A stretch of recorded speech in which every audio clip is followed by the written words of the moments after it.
Hey guys, আজকে তারিখটা ছিল 1947 সালে বিকালবেলা দিকে। আর বিকালবেলা দিকে আমি যাচ্ছিলাম দুর্গাপুরে আরতি গ্রাম, কারণ এই দুর্গাপুরে আজকে একটা ছোট্ট করে অনুষ্ঠান আছে। তাই আমি আমার সাথে একটা সেলিব্রিটিকে নিয়ে বেরিয়ে পড়লাম জলসা শুনতে। তো আর কি, সকাল সকাল বিকালবেলা করে রেডি হয়ে বাসকা থেকে শাহরুখ খানের চশমাটা বার করে চোখে লাগিয়ে আমি চলে গেলাম আমার 3 কোটি টাকা দামি ভিআইপি বুটগুলোর কাছে। আর সালে এই বুটগুলোতে আজকে নিয়ে আমি 20 দিন ব্যবহার করছি, তাই হালকা করে বুটে কাপড়টা নাকে লিয়েতে দেখি।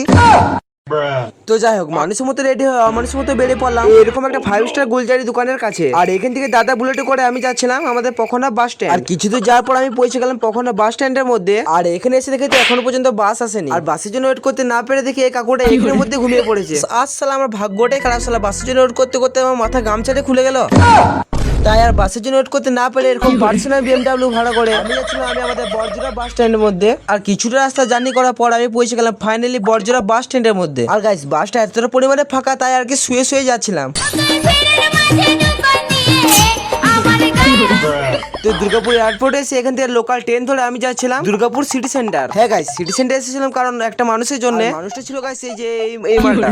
আরে না, মানে কিছুটা একই দেখতে, তো তাই আর কি দেখালাম। হ্যাঁ গাইস, স্পেশাল মানুষটা ছিল এই যে এই মালটা। তো একে তো আশা করি তোমরা সবাই চিনো, তাই এখানে আর বেশি টাইম না নষ্ট করে আমি যাচ্ছিলাম জলসা শুনতে। হ্যাঁ গাইস, এই পরে মেন ব্লগটা অনেক মজার ঘটনা ঘটেছে আমাদের সাথে, সেটা তোমাদেরকে জানাবো নেক্সট ভিডিওর মধ্যে। হালকা করে একটু খাবার খেয়ে আমি বিছানার মধ্যে ঘুমিয়ে বললাম। Good night.